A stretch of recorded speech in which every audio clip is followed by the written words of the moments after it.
Hey guys, welcome back to Tamara and Your channel. If you are new, welcome. If you're already a subscriber, welcome back.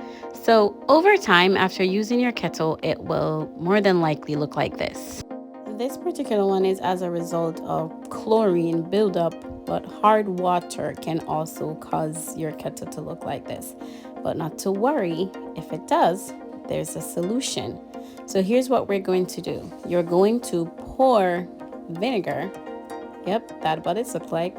You're going to pour vinegar in here, and then you are going to boil. Add the vinegar to some water, and then you're just gonna put it to boil. After your kettle stops boiling, you are going to wash it out, and then ching ching, a brand new kettle ready to use again. You pour more water in it, and you're ready to make your coffee or your tea.